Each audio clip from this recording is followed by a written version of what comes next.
Bom,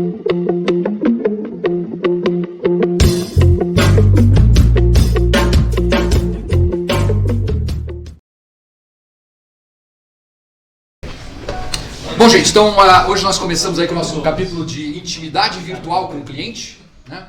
Eu acho que eu comentei com vocês lá no início do curso que se tem uma parte desse livro, né, escrito lá em 2002, né, com alguns ajustes aí ao longo do tempo. Não sei se alguém teve a curiosidade de procurar lá o livro em papel na biblioteca, deve ter notado que tem um capítulo outro que está um pouco diferente, mas em geral o que eu tenho aí ainda continua sendo o mesmo que estava disponível há 20 anos atrás, né? Se tem algum capítulo que merece a gente discutir, pensar além do que está no livro, são esses capítulos 9 e 10, tá? Que fala da intimidade virtual com o cliente. Por quê? Porque quando isso aqui foi escrito, eu estava pensando numa intimidade virtual com um cliente que estava sentado na frente de um computador, né? Sentado numa cadeira na frente de uma mesa, tá? E hoje a gente pode pensar nessa intimidade virtual com o cliente em qualquer momento, basicamente, porque o computador do cliente está no bolso dele, ou na verdade não está nem no bolso dele, está na mão dele a maior parte do tempo, tá? Então seguramente isso avança nas possibilidades de interação com esse cliente, de construção de um diálogo permanente com o cliente, tá? Então eu quero que vocês entendam que, embora o livro seja um livro de fundamentos, e fundamentos não mudem ao longo do tempo, a nossa realidade aqui avançou um pouquinho. Continua sendo útil a gente discutir isso aqui a partir dessa perspectiva mais do PC, digamos assim, porque é da onde tudo veio, tá? Tem muitas coisas que acontecem hoje no celular de uma determinada forma, simplesmente porque antes de ter o celular a gente tinha um PC na frente da gente, tá? Então é legal vocês entenderem como essa história avançou, mas ao mesmo tempo isso aí serve pra vocês manterem aquele sinalzinho de alerta para, será que tudo precisa seguir aquela sequência de algo que veio do PC para uma telinha menor? Ou será que agora que as pessoas têm essa telinha menor na mão o tempo todo, eu posso ou devo até abandonar um pouco da lógica do que era feito antes e fazer diferente, tá? Lembrem lá que da mesma forma que muitas empresas ficam presas à sua trajetória de sucesso até o momento em que são levadas ao fracasso porque não conseguem enxergar fora da caixinha, entendo que essa caixinha que eu estou apresentando para vocês aqui é uma caixinha que foi montada pensando numa tela grande e que agora nós temos uma situação diferente daquela, decorrente daquela, mas diferente daquela, e que talvez tenha coisas que vocês possam dizer assim, mas será que isso precisa ser feito dessa forma? Será que o fato de a pessoa ter um computador na mão dela o tempo todo não permite, ou até quase que exige que eu faça as coisas de uma forma diferente, tá? Mas antes de avançar demais, vamos fazer o nosso Kahootzinho do dia, porque eu não quero entregar, né, um monte de coisa aqui antes de vocês me entregarem e vocês lerem, tá? Então vamos ver lá se funciona aqui o nosso Kahoot.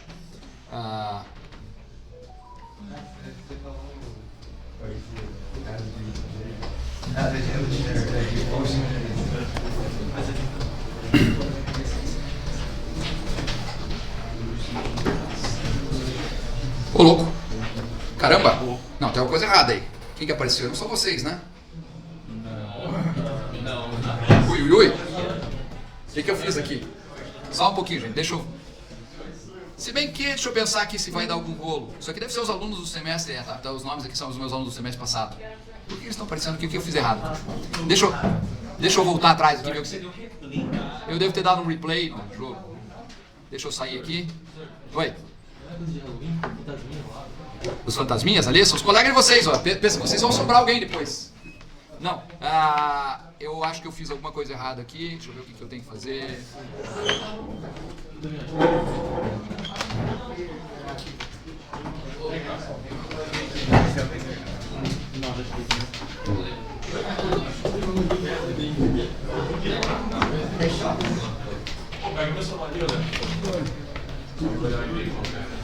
Se eu der um play again, será que ele vai pegar com os caras que fizeram?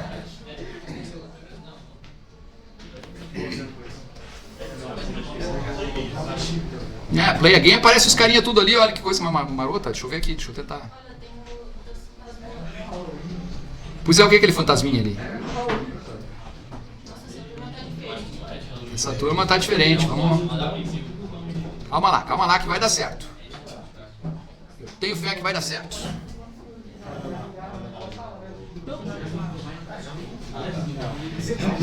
Quem se chama aqui?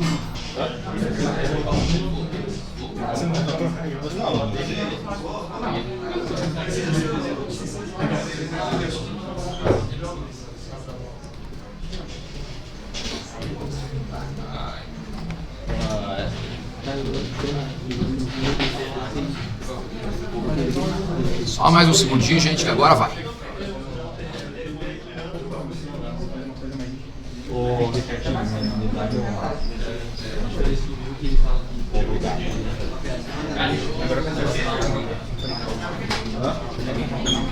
Agora vai lá, gente. 2798341. Nosso.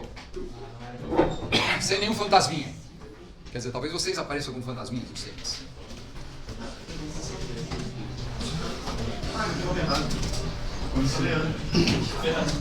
Só tem você, cara.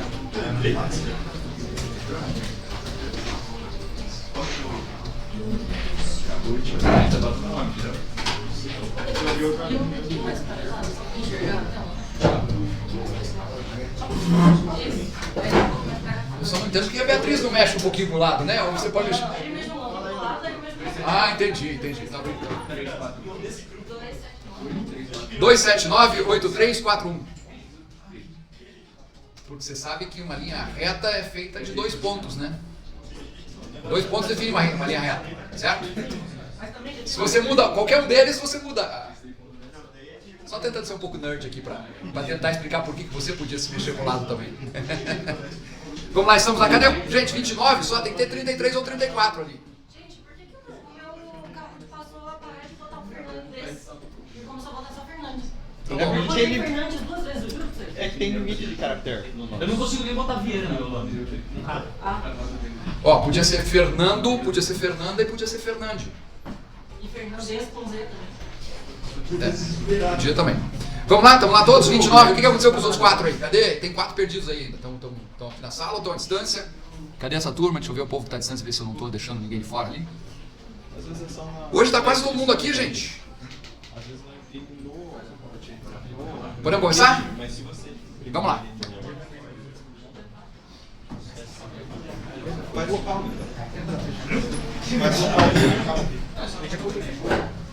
Vamos lá, gente. A essência do marketing em tempo real é, em vermelho, usar as tecnologias de informação para fazer o broadcast para clientes. Em azul, estabelecer um diálogo permanente com os clientes. Em laranja, usar as tecnologias de informação para fazer propaganda eletrônica. E em verde, usar as tecnologias de informação para integrar o marketing à produção. Tá fácil. Para quem leu, né?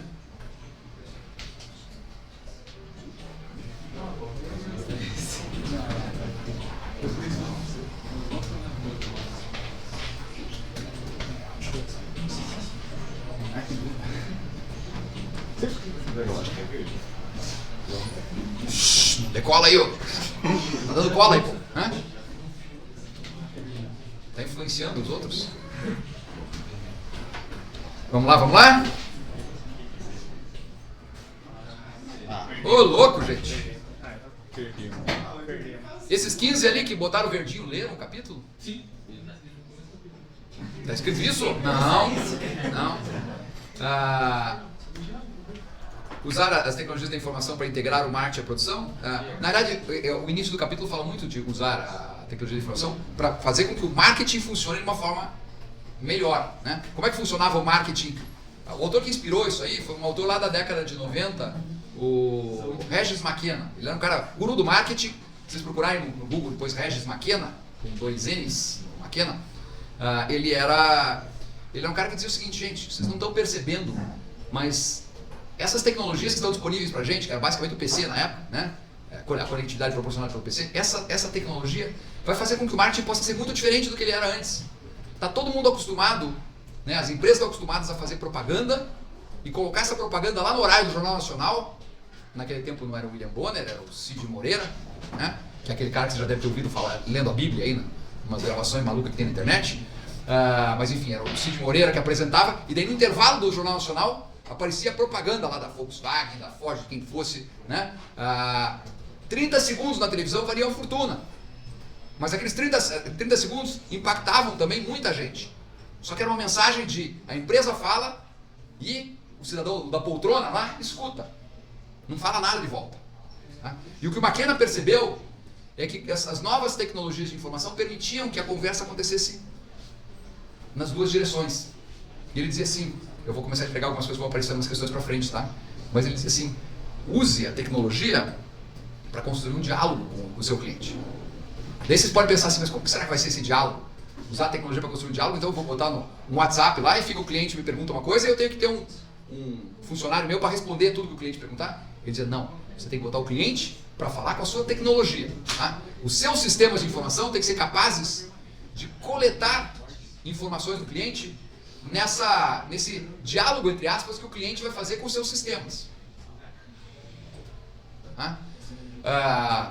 Pense o seguinte, quando vocês vão numa loja vocês vão num shopping comprar um par de tênis, tá? Vocês entram lá, vem o tênis lá na prateleira, pede lá pro vendedor, pega aquele tênis, prova, mas sei lá, ele tá meio apertado, você pergunta, tem um número maior?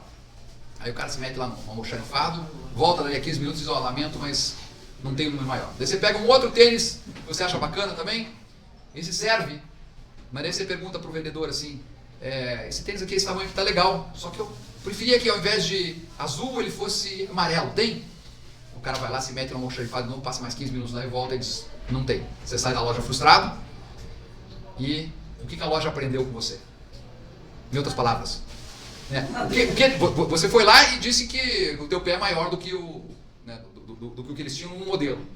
E você também disse para eles que você prefere, não lembro mais se você prefere amarelo ou azul, mas enfim, você prefere uma cor que não é que aqueles não têm. Você saiu da loja, isso não foi registrado em lugar nenhum. Porque aquele vendedor já está atendendo o outro, já esqueceu de você. Tá? Se ele for um vendedor muito bom, no fim do dia ele pode chegar lá para o chefe e dizer, olha, chefe, acho que nós temos aqui que fazer uns pedidos a mais aí de tênis amarelo, porque parece que o cliente... Mas é difícil isso, né? O cara passou o dia inteiro lá trabalhando, no fim do dia ele quer sair, né? Essa informação não vai aparecer em lugar nenhum. Em outras palavras, a interação, o diálogo que se construiu ali é um diálogo perdido. Agora pensem se essa mesma interação ocorresse via o website da empresa, né? Vendendo tênis pela internet, por exemplo. O cidadão entra lá, procura um tênis, ele vai lá, procura o tamanho que ele quer, está esgotado. Mas você sabe, toda essa interação dele ficou no log lá do website, né? Aí ele procura um outro tênis, mas a hora que ele vai procurar na cor que ele quer, também não tem. Isso tudo fica lá. Percebam que essa interação do cliente com o sistema da empresa proporciona muito mais informação para a empresa, se ela souber trabalhar isso, do que aquela visita que o cara fez à loja física. Então era isso aí que o McKenna estava percebendo lá. Ele disse assim, olha, dá para a gente construir um diálogo entre o cliente e os sistemas da empresa, de um modo que depois a gente analisa isso aí e a gente consegue entregar para o cliente o que ele quer. Tá? Então é por aí que o que ele sugeria esqueça a ideia do broadcast, eu falo e o resto do mundo me ouve, né, que era o que acontecia lá, que acontece até hoje na propaganda no horário do Jornal Nacional. Hoje custa muito menos, tá? Se alguém quiser botar uma propaganda no horário do Jornal Nacional, continua sendo absurdamente caro, mas eu posso garantir para vocês, vale muito menos hoje. Por quê? Tem menos gente assistindo o Jornal Nacional, talvez, né? Não porque ele tenha perdido em termos de qualidade, mas simplesmente porque tem muitas outras opções, né, disponíveis. E inclusive porque as pessoas muitas vezes querem interagir com meios que sejam mais, que sejam mais interativos. Tá? Então, continua existindo espaço para propaganda no estilo broadcast, mas tem um espaço enorme que se criou a partir das nossas tecnologias. Quando eu digo aqui mais recentes, eu estou falando de tecnologias dos últimos 30, 40 anos, mas que as empresas muitas vezes ainda não aproveitam do jeito que podiam. Tá?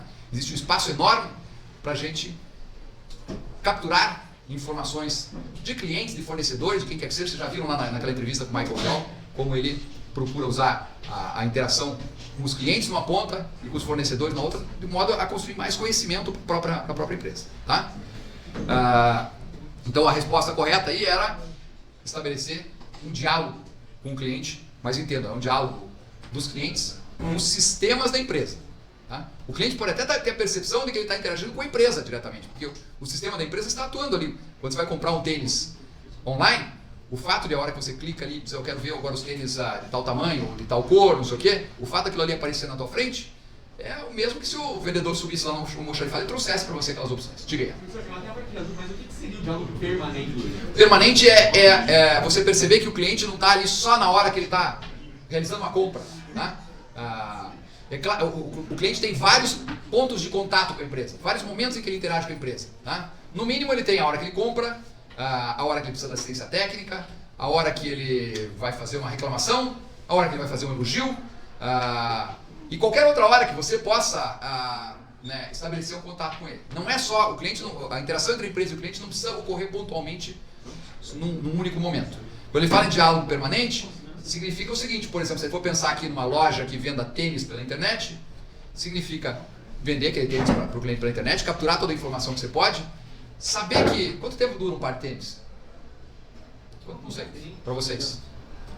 Vai depender se o cara corre maratona, né, e treina. Tem gente que corre maratona, mas não treina para maratona, daí não gasta muito sapato, mas... Depende de um monte de coisa, mas nota que a empresa pode inclusive estabelecer, e encontrando essa, ele sabe mais ou menos qual é a média do tempo que dura o tênis, ou pelo menos que ele continua bonitinho, né? E de repente ali a 3, 4 meses, ou 6 meses, não sei qual é esse tempo, ele pode de alguma forma, ele motivar um diálogo de novo, que ele já sabe, já está na hora do Alexandre comprar mais um par de tênis. Deixa eu mostrar alguma coisa para ele. Então, 3 meses. oi? Vocês compram tênis a cada 3 meses. Depende de quando você correr. Né? Pô, eu corro. Mas mesmo assim eu continuo com meus tênis. O meu vai uns 2, 3 anos. Mas eu corro na 2, esteira. 3, tá bom. Então, vamos polemizar aqui pro tempo, né? Oi? Eu corro na esteira, não no mato. Quem corre na esteira não gasta o tênis, né? Convenhamos, né? Vai correr no asfalto, corre no asfalto, corra, né? Enfim, mas não vamos polemizar. O que eu quero dizer aqui é que o permanente a tecnologia permite e torna barato que você interaja muito mais do que você podia interagir anteriormente. Tá? Vamos adiante. Oi? Espera, vamos lá. Você se perdeu aí? Caiu fora do nosso Kahoot? Ó, gente, para quem está à distância, nós estamos esperando o Guilherme aqui, tá? Sempre tem alguém para atrasar as coisas. Oi? Oi, tem alguém à distância que queria falar alguma coisa aí? Fala lá. Você poderia passar o PIN de novo, professor? Não sei se Podia sim. O PIN é 2798341.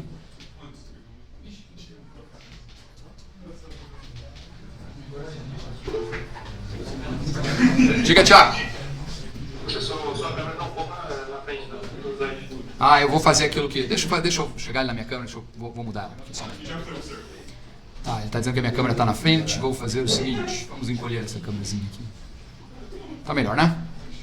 Sim. Professor, pode repetir o PIN de novo? O PIN é 2798341. Ok, obrigado. Vamos lá. Segunda pergunta. O diálogo que o marketing busca estabelecer, muitas vezes, em vermelho, entre os sistemas do cliente e os vendedores da empresa. Em azul, entre os sistemas do cliente e os desenvolvedores da empresa. Em laranja, entre os clientes e os sistemas da empresa. E em verde, entre os sistemas da empresa e os sistemas do cliente. Isso aqui é para quem nem quer ler o livro em casa, né? Mas presta atenção, 2 minutos da aula já sabe, né? Já falei isso agora há pouco. Se alguém errar isso aqui, gente, é pedir para voltar o semestre que vem e vou fazer de novo, né? Ou não, né? Não sei. É o verde, com certeza. É o verde. Não atrapalha o povo aí.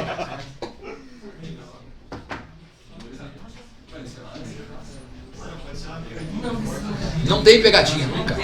Ou melhor, pode ter pegadinha, mas sabe que a pegadinha nunca é intencional. Tá bom? Esses 3 aí, ó, não precisa nem dizer quem é, mas considere-se reprovados. Só não me contem, porque se me contarem, periga eu ficar aqui meio enviesado aqui, né? Porque esses 3 não estavam prestando atenção no que ele falou agora, hein? Ou na pergunta, sei lá. Vamos em frente. As empresas podem fazer pesquisa de mercado mais eficaz, em vermelho, entrevistando o cliente enquanto esse customiza o produto para a compra. Em azul, entrevistando clientes ou clientes em potencial na rua. Em laranja, utilizando as TICs, tecnologias de informação e comunicação, para entrevistas eletrônicas, sem precisar de deslocamento. E em verde, observando os passos das concorrentes no mercado.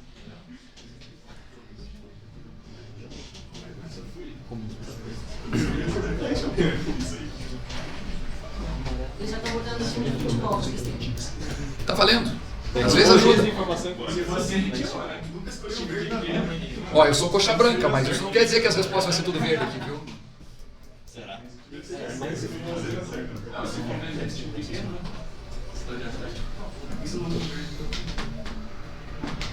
Quem que foram aqueles 7 ali que votaram? O que é o laranja? Não A preciso nem amarela ler. também tá certa, mas tipo, é que não É, menos certo. mais eficaz. Tá. Gente, vocês têm que votar, vocês têm que entender o seguinte, vocês têm que votar na resposta que o professor quer que vocês votem. Não.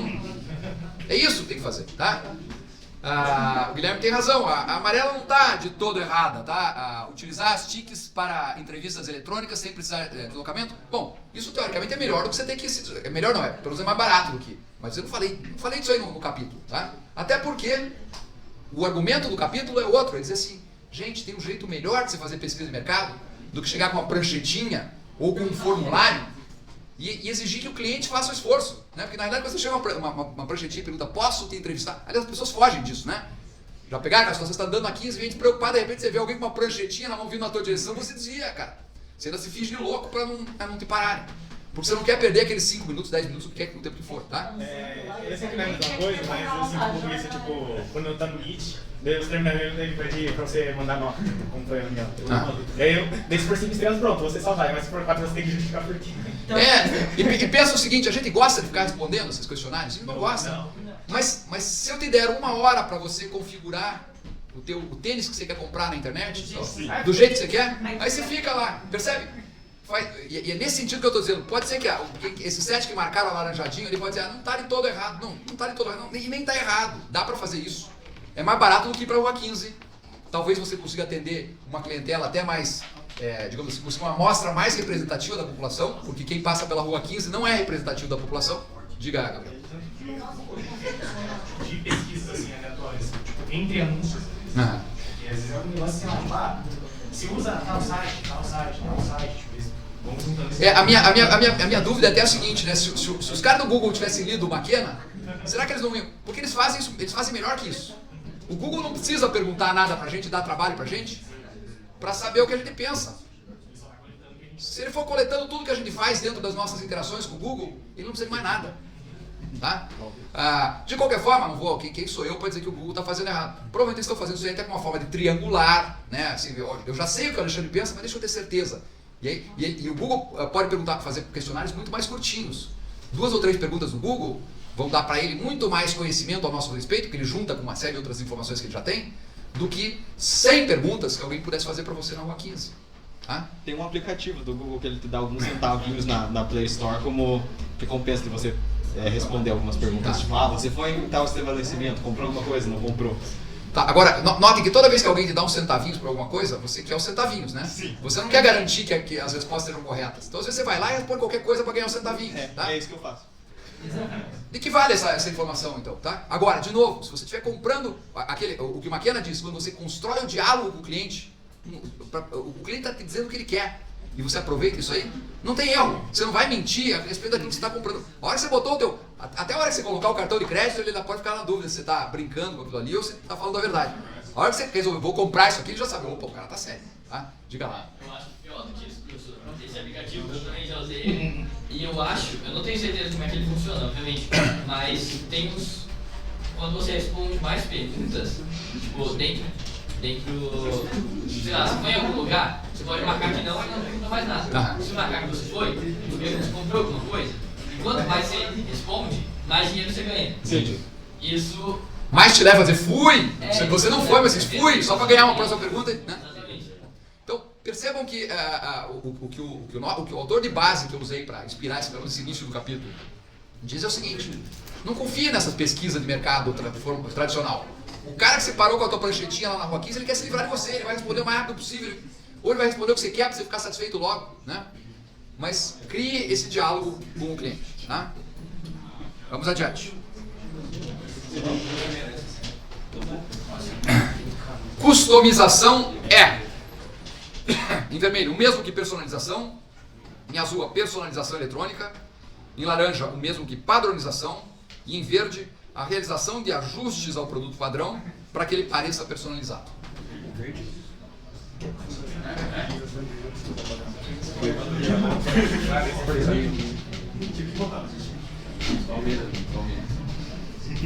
Esse Guilherme, eu acho que ele se finge de surdo, ele só para... Não, a gente está usando inteligência coletiva. Se finge de surdo, não de cego, né? Só para... A verdinha é a realização de ajustes ao produto padrão para que ele pareça personalizado. Oi? Eu não posso ter muita confiança no meu time.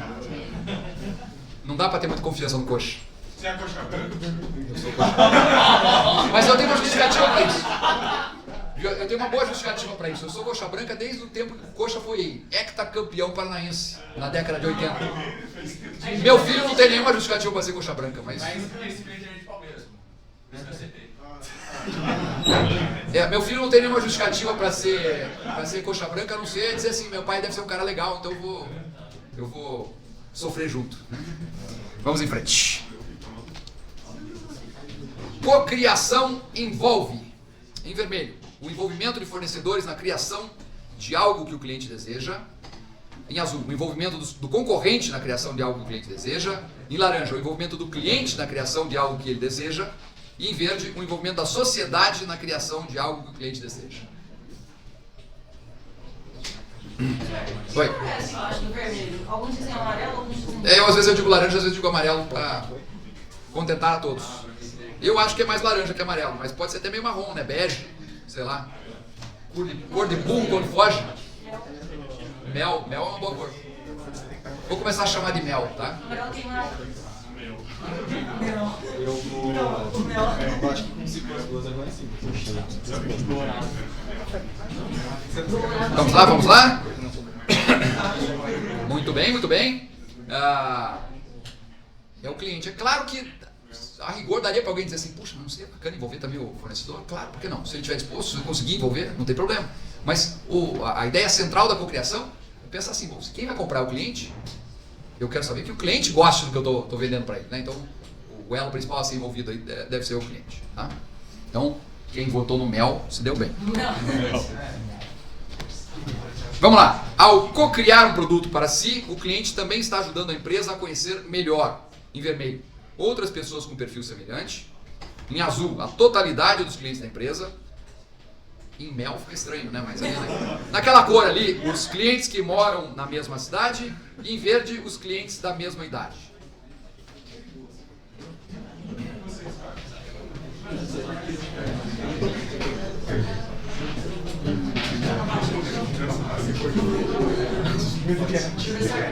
Continue com menos criatividade.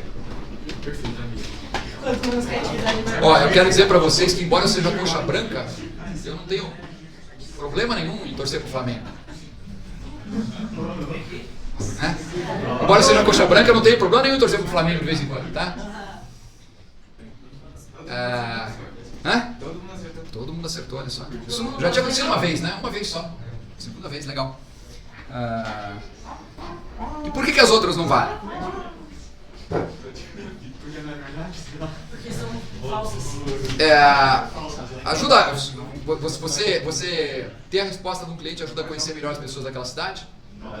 Talvez até, bom, talvez até, mas se fosse, pode ser que na hora de você fazer a tua análise, a tua clusterização de dados, agrupamento de dados, você perceba que pessoas de uma determinada cidade têm uma tendência a gostar mais de um determinado produto. Eu lembro que tinha uma época que eu brincava bastante com o Google Trends, tá? Para tentar entender o que as pessoas... aliás, isso mostra o quanto o Google sabe a nosso respeito, tá?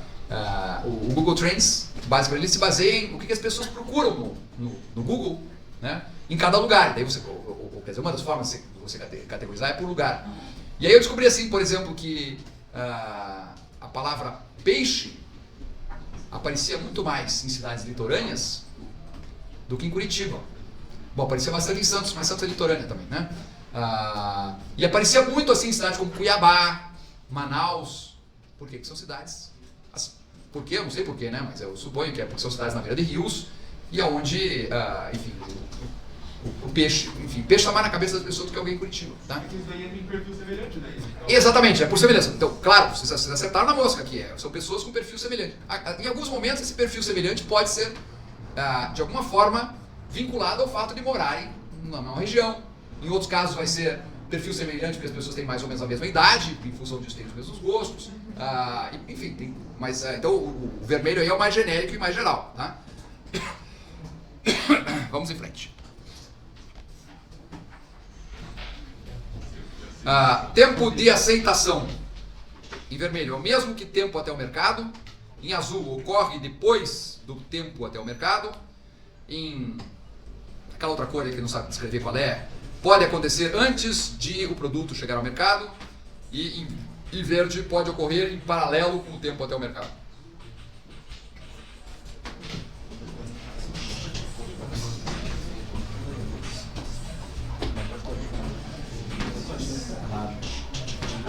Eu posso apanhar de vocês, não tem problema. Tá fácil, hein?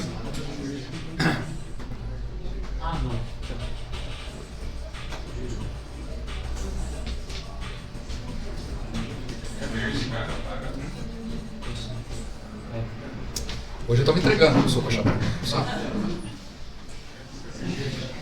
Vamos dar uma olhada no gráfico que aparece lá no nosso capítulo do livro.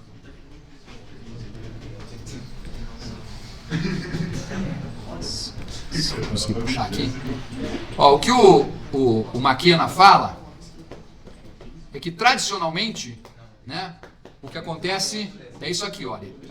Primeiro a empresa precisa de um tempo para desenvolver o seu produto, depois ela precisa de um tempo para produzir o seu produto, daí ela coloca esse produto lá na prateleira do supermercado, vamos dizer assim, e quando esse produto chegar na prateleira do supermercado, o cliente passa a perceber que ele existe, e aí existe ainda um tempo até a aceitação do produto. Tá? Para aqueles de vocês que gostam de eletricidade, né, ele pode dizer que tradicionalmente essas coisas acontecem aqui, é uma ligação em série, né? Tá? Primeiro o desenvolvimento, depois a produção e depois a aceitação, e o cliente só pode aceitar uma coisa que ele conhece, ele só conhece a hora que chega para ele no mercado. Isso é o que acontecia tradicionalmente. Quando o McKenna começou a falar lá em construção de diálogo, tudo já está dizendo que esse diálogo tem que acontecer desde a fase de desenvolvimento. Eu tenho que fazer o cliente começar a conhecer e aceitar o produto muito antes do produto estar disponível para compra. E daí olha só o que ele propôs. Os desenhos são meus, tá? Se forem olhar lá o artigo do McKenna, ele não fez esses desenhos bonitinhos para explicar isso aqui, mas a ideia é dele, tá? Ele diz o seguinte: o tempo de desenvolvimento e o tempo de produção pode acontecer em paralelo ao tempo de aceitação, se eu conseguir começar a construir aquele diálogo com o cliente desde o desenvolvimento.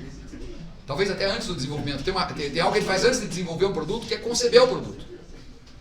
Se eu conseguir envolver o meu cliente já na concepção do produto, né, se eu conseguir fazer com que o cliente se interesse pela minha empresa e me ajude a fazer um brainstorm até para definir qual vai ser o próximo produto, como é que vai ser a próxima versão do meu produto, o que quer que seja.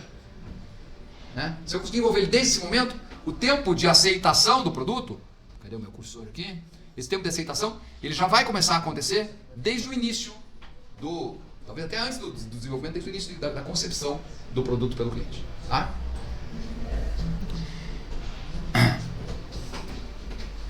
Em outras palavras, é claro, o que acontece é que o tempo de desenvolvimento e produção passa a ocorrer em paralelo com o tempo de aceitação. Que foi o que vocês marcaram lá. Perfeito, vamos adiante. Os Microsoft Value Partners são, em vermelho, funcionários da Microsoft que atuam no suporte aos clientes. Em azul, pessoas que conhecem bem e dão suporte aos produtos da Microsoft de graça. Em laranja, os fornecedores da Microsoft terceirizados para atender os clientes. E em verde, parceiros da Microsoft que ajudam a empresa no desenvolvimento.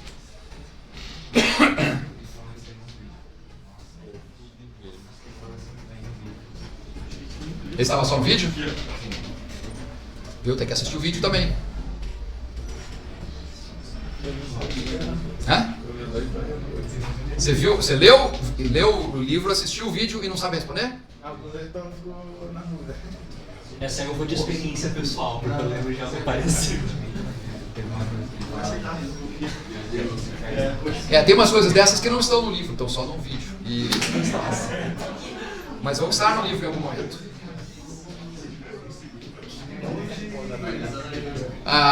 Tem dois autores indianos, Nambisan, deve ser um casal, né? Nambisan e Nambisan, que eles escreveram um artigo em 2008, que eu acho que foi uma sequência do tal do artigo lá do McKenna, de 1995, embora eles não tenham citado o artigo do McKenna, mas eles estavam falando justamente na construção do tal diálogo. Tá? E os Nambisan dizem o seguinte: olha, tem várias formas de colocar os clientes para trabalhar para a empresa. Para trabalhar para a empresa, assim, no sentido para ajudar a melhorar a proposição de valor da empresa, para tornar o produto da empresa mais valioso para a própria empresa e para os clientes dela. Tá? E ele dá vários exemplos. Assim, por exemplo, ele diz assim: a empresa pode conseguir envolver os clientes na conceitualização do produto. Já falei para vocês que está pensando em lançar em criar um produto novo, você chama lá clientes que são clientes entusiasmados pela tua marca e diz assim: olha, cara, como você é um cara que gosta muito dos nossos produtos, nós queremos te chamar aqui para nos ajudar a pensar no nosso próximo produto. Você topa? Cara, vocês não acreditam a quantidade de gente que vai topar. E vai topar fazer isso de graça. O cara vai te ajudar porque ele gosta da empresa, ele gosta do teu produto, ele diz, não, vai se sentir honrado. Tá? Então você pode envolver os clientes na conceitualização de novos produtos. Você pode chegar também para clientes e dizer para eles, ou envolvê-los de alguma forma no desenvolvimento do produto. Tá? Pensa assim, por exemplo, como o Linux foi desenvolvido muitas vezes pelos próprios clientes. Né? O Linus Torvalds lá disse, gente, eu não tenho grana para pagar ninguém, mas eu estou construindo um sistema operacional aqui. Sei que tem um monte de desenvolvedores mundo afora aí que gostam de desenvolver, que não tem espaço ou não tem interesse de desenvolver para a Microsoft ou para algum outro concorrente. Se vocês quiserem nos ajudar aqui de graça, né? Nós vamos construir juntos algo bacana. Tá? Diga, Gabriel. Oi? No Linux a ideia é essa, olha, ajude, né? Mas não precisa necessariamente ser assim, né? Eu sempre digo para vocês, você pode ter uma empresa, né? Que está construindo alguma coisa. Por que empresas precisam pagar para as pessoas para que elas ajudem a desenvolver o projeto da empresa e um projeto de software livre, por exemplo, não precisa? O que motiva alguém a trabalhar de graça para o Linux e trabalhar de madrugada e durante o dia cobrar da Microsoft para desenvolver produtos para... Né? O que faz isso? Tá? Tem um autor lá do MIT, o Malone, que diz que as pessoas, já comentei com vocês, que as pessoas trabalham por dinheiro, amor ou glória. Tá? A Revolução Industrial fez a gente pensar que tudo que a gente faz por dinheiro. Mas não é verdade. Tem muita coisa que a gente faz também por amor à causa, ou por amor ao produto, ou por amor, enfim.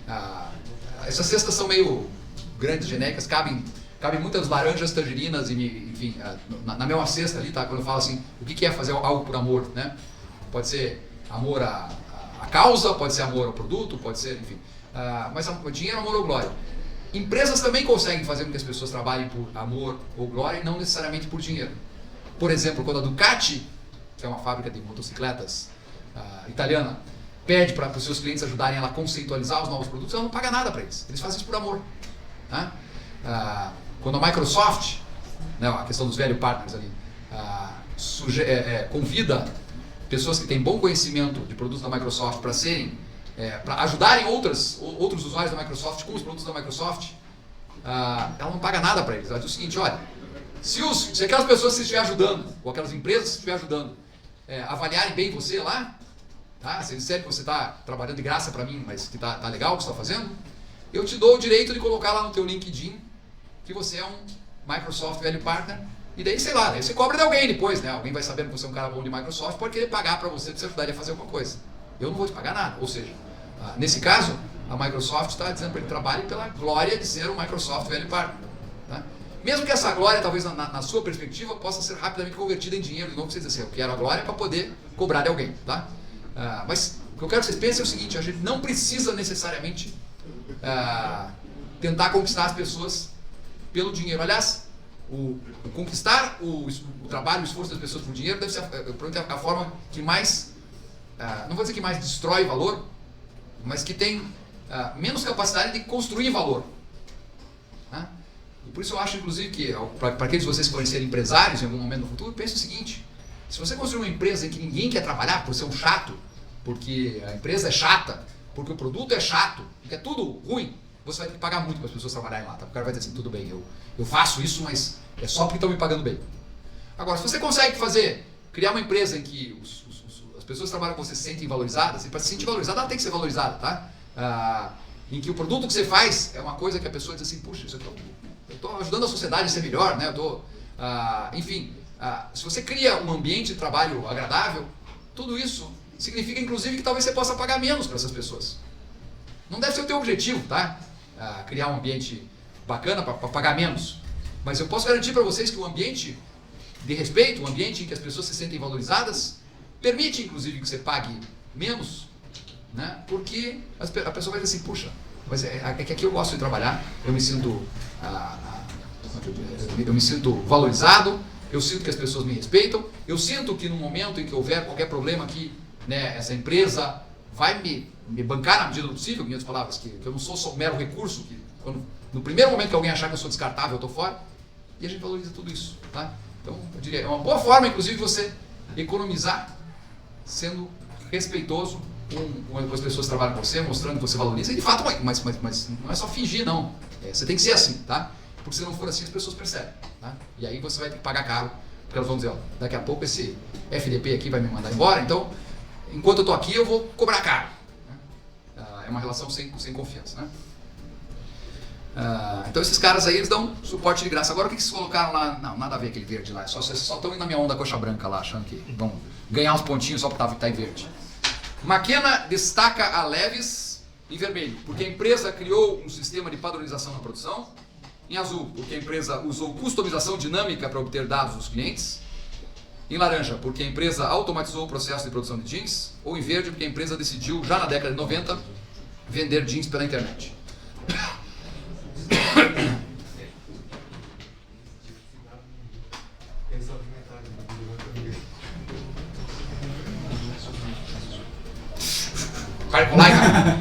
Tem que usar a inteligência coletiva. Não, A gente vai tentar. isso é um trabalho individual. Estamos tentando detectar pegadinhas, professor. Não tem pegadinha nenhuma. Tem sim. Ou pelo menos nunca tem pegadinha intencional. Prometo pra vocês, não faço nenhuma questão pra dizer que vou sacanear o cara.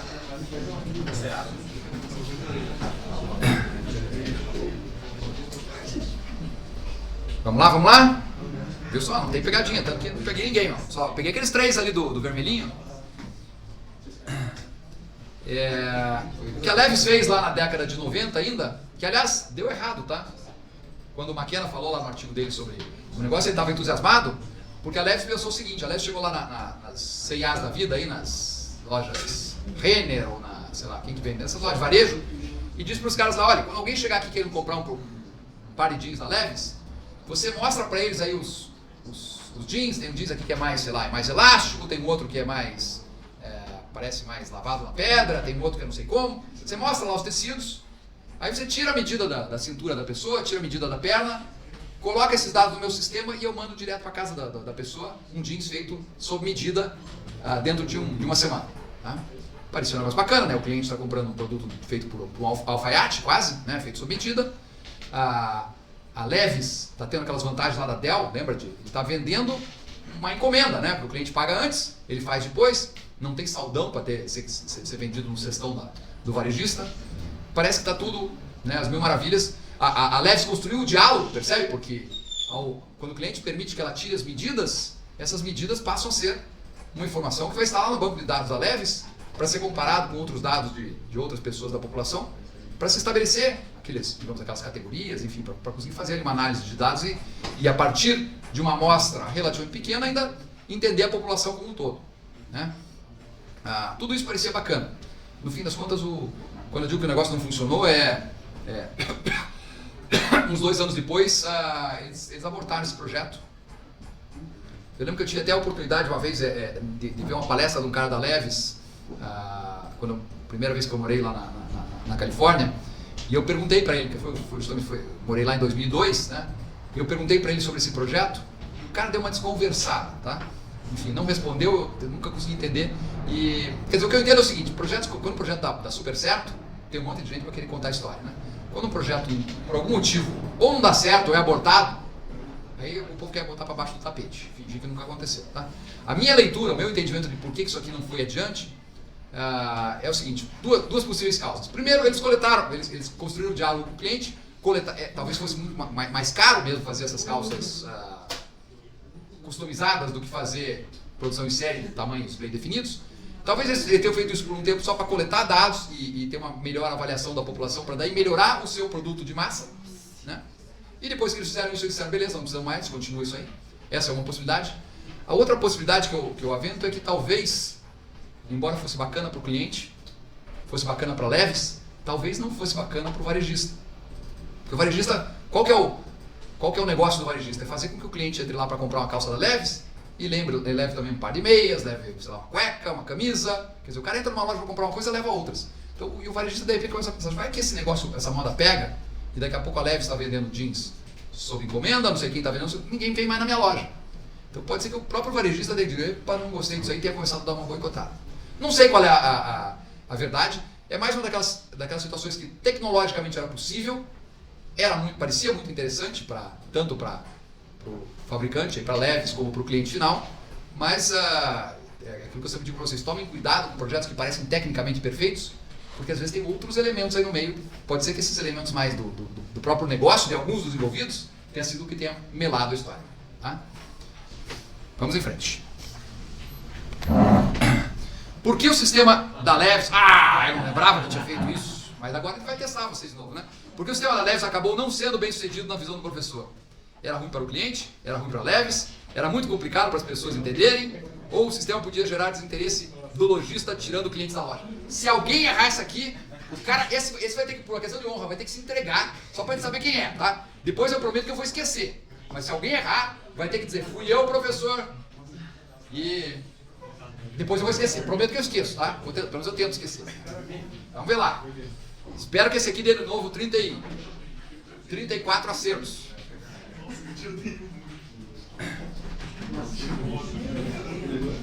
Ou alguém vai errar 50, vai dizer, podia ser por amor de Deus, glória. Foi por glória, professor. Eu queria mostrar que dá para errar até uma.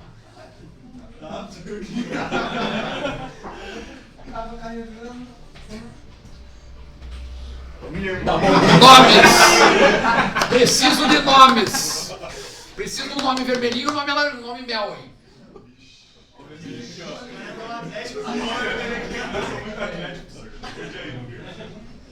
Foi você, Guilherme? Foi você?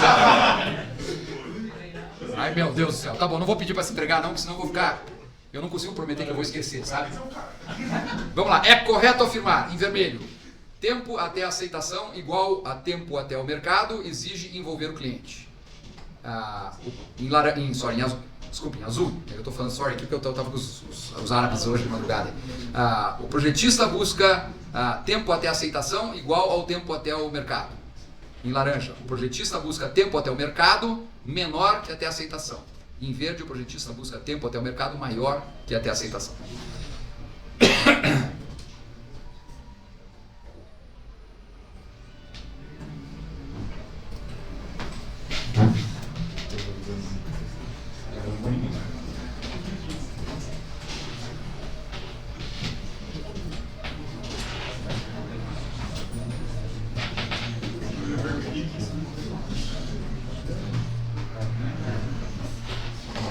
Ganhei uns aí, hein? Ganhei uns.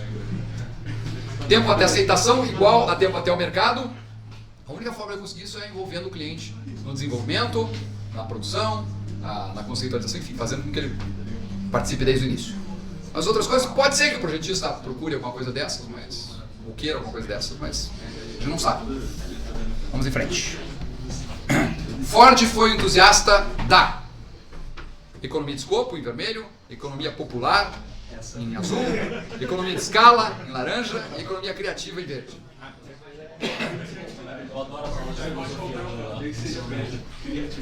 Elas ajudam você a errar as questões aqui depois. É a verde, com certeza. É a verde. Também. Eu tive história e Sociólogo adora fábrica, né? Sim. Normalmente é pra cacetear a fábrica. Assim que... Tudo que a classe operária produz ela perfeita. Eles adoram fábrica. E é pra detonar, mas depois vamos todo mundo comprar o que as fábricas fazem, né? Joia. Economia de escala, né? O sonho do Ford era que o carrinho que ele fazia lá, o Ford modelo T preto, que o funcionário da linha de produção dele conseguisse comprar aquele carro. Tá? Pensa isso aqui, tá falando lá em 1908, 1910, o cara com essa mentalidade, pensa se agora aqui, quando a Renault faz um carro, né? Se ela acha que ela está fazendo um carro, até hoje até tá, porque é só engenheiro, cara. Né? Porque exatamente, tem muito pouca gente na linha de produção, né? Mas esse cara tinha muita gente na linha de produção, e ele ainda se dizia, olha, eu tenho que fazer em escala, porque ele percebia a escala como sendo uma forma de baratear aquilo ali, o ponto que o ideal dele era, eu quero que o meu funcionário da linha de produção consiga comprar o carro que eu faço. Isso não tornou mais agradável a fábrica, mas... pizza é um exemplo de produto normalmente em vermelho padronizado, em azul customizável, em laranja personalizado e em verde produzido em série. Isso aqui deve ser também do vídeo, né? Eu acho que eu não falo de pizza no vídeo. Pelo menos não lembro.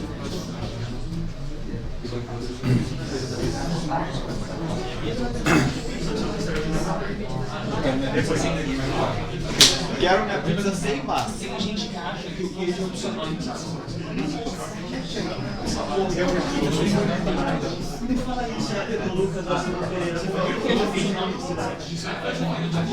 Quero pizza sem massa. Vai tacar na caixa, só vai colocar na caixa.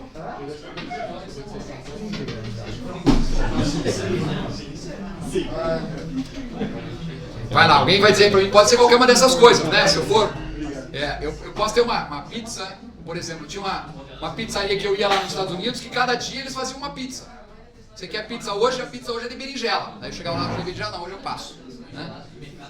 Então pode ser. Pode ser padronizada, ela poderia ser personalizada. O cara chega pra você, assim, você chega na pizzaria e ele diz assim: como é que você quer a massa da pizza? Daí você diz: eu gosto de uma massa mais não é nem mais grossa ou mais fina, porque você significa que a massa já está pronta, né? Aí eu gosto de uma massa mais salgada, ou mais não sei o quê. Ele espera, fica tranquilo, fica sentado aí, daqui a 4 horas tua pizza está pronta, tá? Tudo é possível, né? Eu posso fazer personalizado. Você prefere com mais trigo? Em vez de 3 xícaras de trigo, eu ponho 4 na receita? Dá para fazer, tudo é possível nesse mundo, né? Produzido em série é um pouco mais difícil. Por que é mais difícil ter pizza produzida em série? Porque tem muita... Pensa no processo. É customizável. Como é que é o forno normalmente da pizza? Ou é um forno a lenha ou é um forno a gás. Eu até poderia ter um forno assim, olha, que a pizza vai entrando do lado, tem um forno compridão aqui, que ela entra aqui, uma esteirinha móvel, ela passa meia hora aqui dentro da pizza, a hora que ela sai de lá, e aí eu vou colocando aqui, aí seria em série. Vocês já viram alguma pizzaria funcionar desse jeito? Isso, né? Não. A pizzaria tem, normalmente. Já? Não conheço, então dá pra fazer até em série, tá? Pizza eu nunca vi fazer em série desse jeito, mas dá pra conceber desse jeito. Né? A de mercado não seria em série, porque querendo ou não, deve ser algo padronizado e produzido de forma de escala. Eu não sei se. Vou voltar atrás. Dá pra fazer em série? Dá. Né? A maior parte das pizzarias ela tem um forno que é estático e ele pode botar lá, ele tem um lote máximo que ele pode fazer, dentro daquele forno cabem, sei lá, 5, 10, 20 pizzas de uma vez só. E ele vai tirando lá de dentro, mas é um processo em lotes, ou bateladas, que a gente chama, e não um processo em série. Para ser em série tem que ser esse esqueminha, assim, como se diz? Quase que uma esteira. Uma esteira, o processo tem que ser, em série é um processo relativamente contínuo, tá? Mas que dá para fazer, dá. Nesse mundo tudo é possível, né? E talvez até a pizza aquela pizza pronta de supermercado, né, congelada, sei lá o quê, talvez seja feita, é possível que seja assim, não sei, tá? Agora, o customizável ali é o que é a resposta que o professor queria, então obrigado por vocês terem acertado, né? Fora aqueles dois, será que são os mesmos dois, hein? Porque também tinha sido vermelhinho e laranja, né? Eu acho que azul tá beleza. Agora, o pizzaiolo ele tem uma sacada adicional aí, tá? O pizzaiolo faz isso aqui, ó. Postponement. Já ouviram falar nesse termo? Inglês chique, assim? Dá no mínimo hoje à noite, quando vocês forem levar a namorada ou namorado na pizzaria, vocês podem chegar assim para impressionar. Você pode dizer, você sabia que essa pizza é feita adotando uma estratégia de produção muito sofisticada chamada postponement? Né? E por que eles usam a técnica do postponement? Ou, que em português seria adiamento? O adiamento significa o seguinte: não faça agora o que você pode fazer depois. É o contrário daquele adágio popular que diz sempre assim, né? Faça agora aquilo, não deixe para depois o que você pode fazer agora. Né? Qual que é o problema do adágio popular, não deixe para depois o que você pode fazer agora? Do ponto de vista da produção. Um bom jeito também de vocês argumentarem, cada alguém disser assim, vá arrumar sua cama, moleque. Né? Daí você diz assim, estou adotando a estratégia do postponement. Estou adiando, porque nem sempre é melhor eu fazer agora algo que dá para fazer depois. Vai que de repente eu arrumo a cama inteira e de repente é o dia que tinha que tirar toda a roupa de cama para lavar. Eu perdi aquele trabalho. Não sei se eu espero.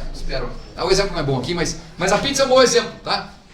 O postponement, ou o adiamento, é de uma parte da pizza. O pizzaiolo faz a massa horas antes, mas ele não coloca o recheio antes do cliente dizer o que quer. Então tem uma parte da produção que é feita em grandes lotes e tem uma parte que é feita só quando o cliente define o que ele quer e, portanto, tem uma parte que é customizada. Aí o cliente fica com aquela sensação de que o produto foi feito para ele, né? Foi feito ali sob pedido e o cliente especificou ali, eu quero tal pizza, mas sem azeitona, quero pizza portuguesa sem azeitona, não tem problema. Porque o pizzaiolo não tinha colocado a pizza, ele pode até ter colocado a massa lá para dar uma pré-assada, né? Mas ele não tinha colocado aí os ingredientes que vão ser colocados ali em cima porque ele não sabia o que o cliente ia querer. Tá? Então, o postponement é essa técnica de não faça o que você não tem certeza ainda de como deve ser feito, é melhor você ficar esperando o cliente se manifestar. Tá? Vamos adiante. Eu tô dizendo, é uma droga quando eu não leio o que eu tinha feito, deixei preparado no semestre anterior, lá só peguei, né? Pronto. Mas tá lá, ó. Vai ter mais alguém que vai queimar. Vamos lá, em vermelho, não deixe para o postponement envolve, não deixe para depois o que você pode fazer agora. Em azul, deixe para depois o que você não precisa fazer agora. Em laranja, coloco. Não sei. Mas também quem vacilou, né? Isso era para responder em 2 segundos. Não sei o que aconteceu aí. A tecnologia tem vida própria. Mas pelo menos quem respondeu certo, né? Fora o atleticano ali, ó. Aquele atleticano ali, tem jeito. Ó, o Thiagão foi na liderança ali do começo ao fim hoje. Não. Mas esse é o Thiago que fica. Esse é um dos Thiagos daqui ou o Thiago que fica? Não, esse é o Thiago. Eu ia dizer, mas aquele normalmente muitas vezes ele tá à distância também. Hoje. Valeu, parabéns. 11 mil pontos, sei lá, fez. Agora é engraçado, ele acertou 13 em 14, mas enfim. Sabe lá o que eu. Não sei por que ele terminou antes. Aquilo ali ele leva muito em conta. Ele leva muito em conta a velocidade também. E de novo, pra mim não interessa a velocidade, tá, gente? Porque tem gente que pensa mais rápido, tem gente que se atrapalha comigo falando, então tem que dar um tempinho ali, então isso não é tão importante. Vamos ver aqui o que mais que tem de interessante naquelas nossas questões para reflexão.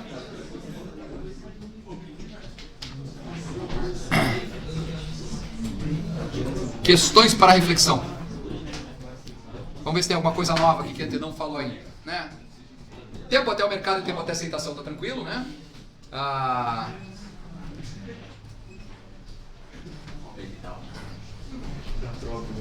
De que forma sistemas de informação permitem que se abandone a mentalidade do broadcast, conforme recomendado por McKenna? Como é que ele responderia essa? O que a gente pode fazer com sistemas para eliminar a mentalidade do broadcast? Relacionamento do cliente? Oi? Relacionamento do cliente. Exatamente, estabelecer o diálogo com o cliente, né? Oi? Vai ter estrelinha, assim, deixa eu até fazer aqui. Hoje eu não trouxe minha folhinha para anotar, mas eu vou anotar aqui no canto. Não vou esquecer da estrelinha do povo. Vai que eu esqueço dessas estrelas. Vamos ver onde é que eu vou anotar aqui. Como é que é o nome? Pedro Lucas? Ian Pedro? Bloco de notas aqui, ó. Já escrevo aqui, já vai ficando aqui. Vamos ver quem mais vai entrar, vai ganhar estrelinha aí. Em que consiste o que se tem chamado de intimidade virtual? Quando você usa o cliente para produzir o produto, você coloca ele no tempo de desenvolvimento e no tempo de produção. Você cria esse contato, daí você diminui. Tá. Se vocês lembrarem lá do... Nem sei que capítulo que foi, teve um capítulo que a gente estava falando da estratégia, tinha um modelinho que era do Tracy Virzema. E ele dizia assim, quando o mercado valoriza o ajuste, o ajuste do que a empresa está entregando, a necessidade específica do cliente, diz, dá para fazer isso aí com uma boutique, chama-se uma boutique especializada, só que você tem que cobrar muito caro, pouca gente vai conseguir usar aquilo. Ou você pode ir para um esquema de intimidade virtual com o cliente. Era a última caixinha na caixa diagonal que estava pintada de azul no modelinho. E aí essa intimidade com o cliente é construída usando bastante tecnologia, porque é uma intimidade entre o cliente e os teus sistemas, não? Tá?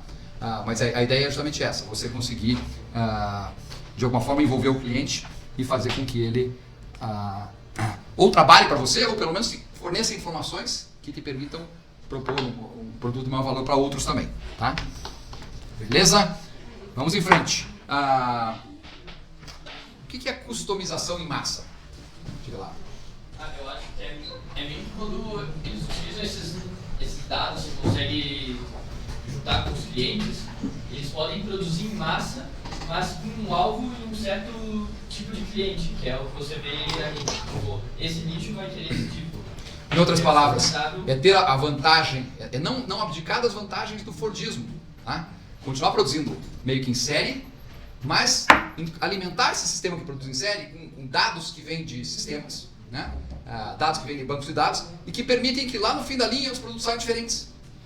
Por exemplo, no passado, até uma fábrica de automóveis, você tinha uma linha que era a linha para fazer o Fusca, a outra linha que era a linha para fazer a Kombi, a outra linha que era para fazer o outro produto, e as linhas eram, os produtos que saíam lá no final da linha eram todos iguaizinhos. Hoje em dia, se vocês forem aqui visitar a fábrica da Renault, por exemplo, você vai ver que às vezes tá saindo um Renault Clio e logo atrás dele está saindo um Sentra, vamos dizer, né? Não sei se eu estou falando correto, tá? É claro, a linha tem que estar preparada para essa flexibilidade, mas o fato é que os produtos vão sendo montados e os itens que vão sendo incorporados àquele produto vão aparecendo na mão do operário, do trabalhador que vai ter que, ou até do robô que vai ter que fazer, que vai ter que encaixar aquele módulo com os outros que já estão ali, em função do que está sendo produzido. Então, se chegar lá no final da linha, tem um item completamente diferente do outro, né? Talvez o último item da linha seja uma impressora que imprime uma etiquetinha, vai ser colocado no produto para dizer na casa de quem tem que ser entregue aquele produto. Tá? E aquele produto já foi feito para aquele cliente especificamente. Tá? Diga.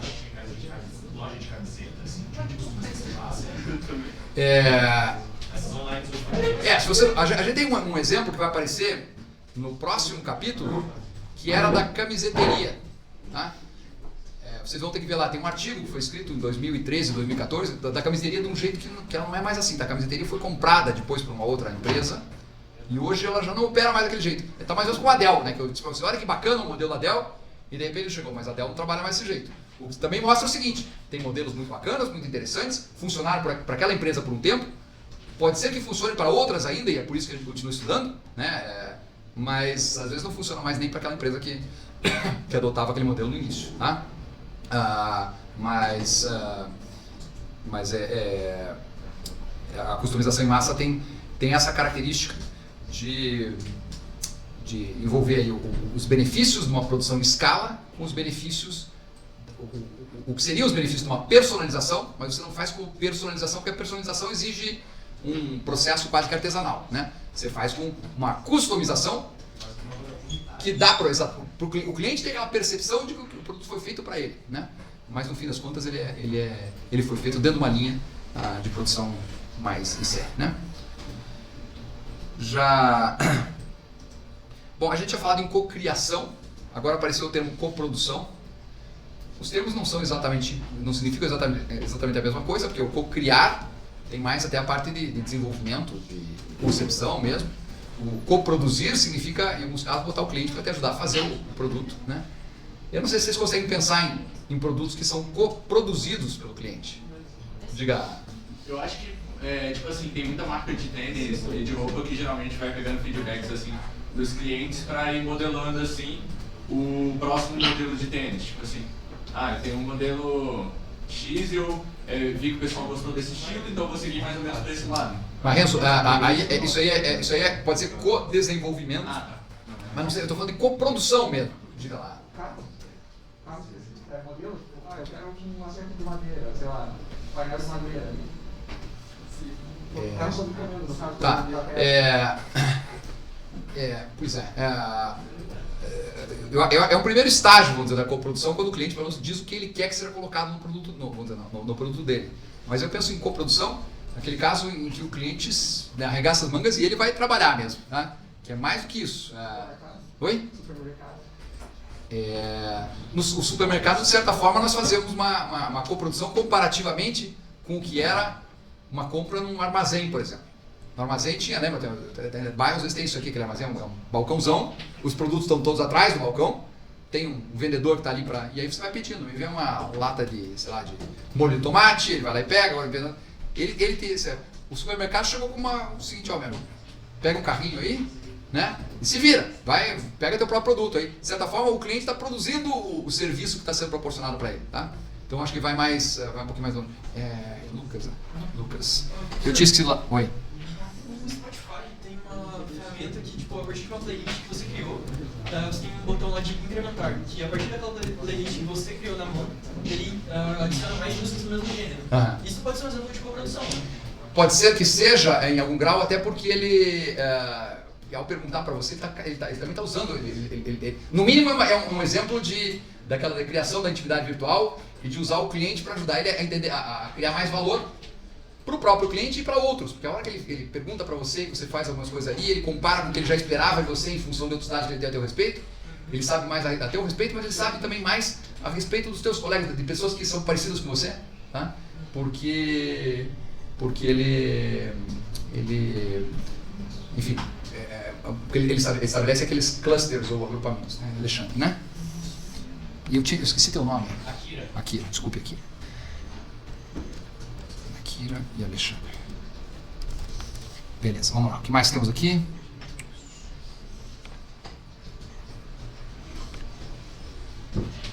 Quais os possíveis motivos para uma retração da venda de carros novos pela internet depois das tentativas vigorosas do início dos anos 2000?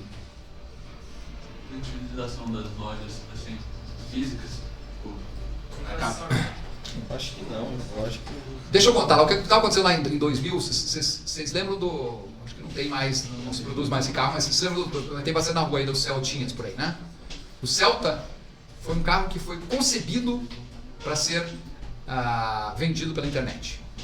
A ideia inicial do projeto era, ele é um carro super modular, e a ideia era até o ar-condicionado dele. Você pegar um Fusca, né, e disser assim, quero botar um Fusca, eu estou dizendo Fusca modelo antigo, quero botar um ar-condicionado dentro dele, o cara vai dizer, não dá, né, precisava ter espaço para adulto. O Celta, independentemente de se ele ia ser vendido para você com ar-condicionado ou sem, ele tinha um espaço para o produto, porque a concepção dele era um produto totalmente modular, para que o cliente pudesse chegar pela internet e dizer, eu quero isso, clique, e dependendo do que ele queria, aquilo ia aparecer dentro do carro, né? E foi concebido para ser vendido dessa forma, tá?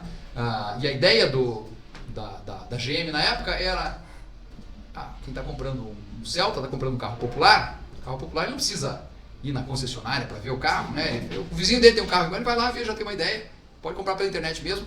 Ao comprar pela internet, reduz os custos, porque não tem o custo da concessionária, quer dizer, a ideia deles era ser um pouquinho mais Dell e fazer com que a empresa pudesse vender direto para o consumidor. Já posso dizer para você sabe, não deu certo, né? Não deu certo por vários motivos. As concessionárias, por um lado, disseram, epa, você está querendo começar a vender esse carro pela internet, me avisa que eu já paro de vender qualquer outro carro teu aqui, porque eu não vou ficar aí, você fica vamos dizer, o que você acha legal vender pela internet, eu só fico com o abacaxi aqui, então...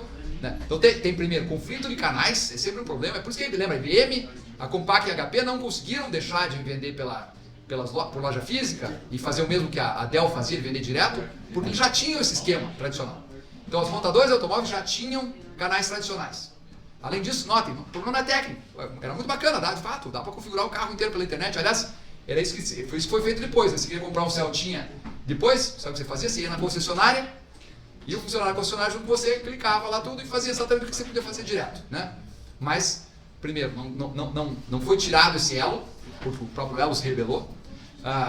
E depois tem outras coisas que, é aquilo que eu digo, o cara do sistema de informação tem que pensar nessas coisas. O cara lá da engenharia de computação jamais ia pensar nisso. Mas vocês já deviam pensar na hora que estava começar a desenvolver o sistema para vender Celta pela internet, vocês já deviam começar a pensar, mas qual que é o negócio aí? Quem compra um carro novo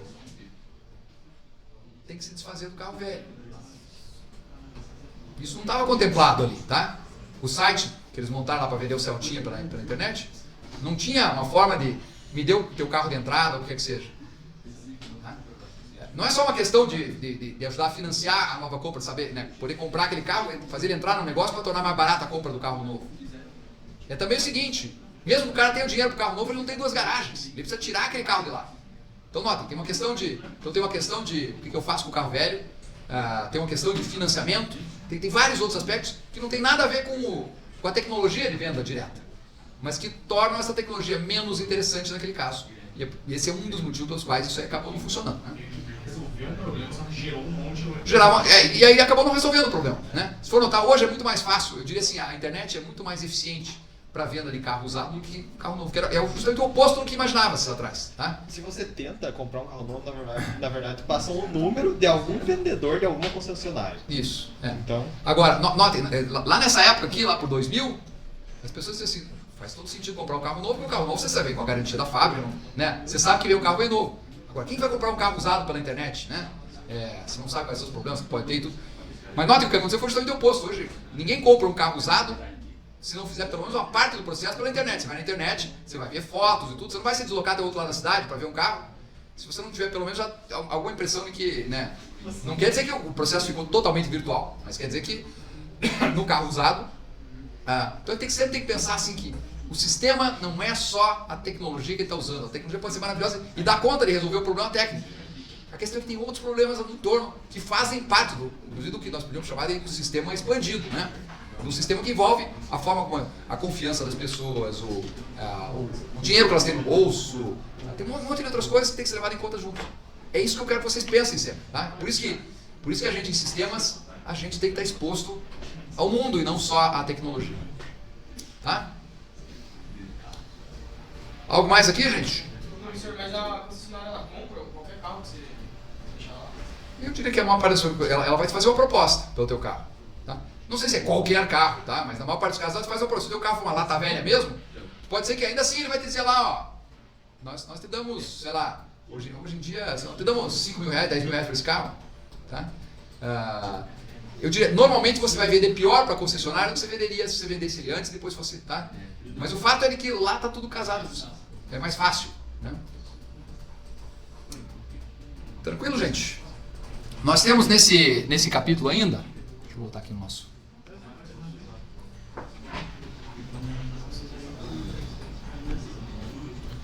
Nós temos aquele texto que eu comentei para vocês, eu tinha dito que, né? Que é o nosso texto para a próxima aula. É um artigo, tá? Éboli Dib 2013, coprodução e outras formas de envolvimento do cliente. Ele fala da camiseteria, tá? De novo, vai falar da camiseteria como ela era lá em 2013, mas vocês vão notar como esses caras conseguiram pensar num jeito em que eles envolvem o cliente em um monte de atividades importantes para a empresa. Na verdade, eles conseguiram fazer até, a gente falou hoje em coprodução, em cocriação, coprodução, eles falaram, inclusive, eles pensaram inclusive em fazer o crowdfunding, tá? Até para começar a empresa, eles já foram atrás do cliente dizendo assim, olha, nós estamos começando aqui, a ideia é bacana, você ajuda a gente aqui e lá na frente você vai ter um benefício, tá? Então leiam lá para a gente discutir isso aí na nossa aula de terça-feira, tá bom?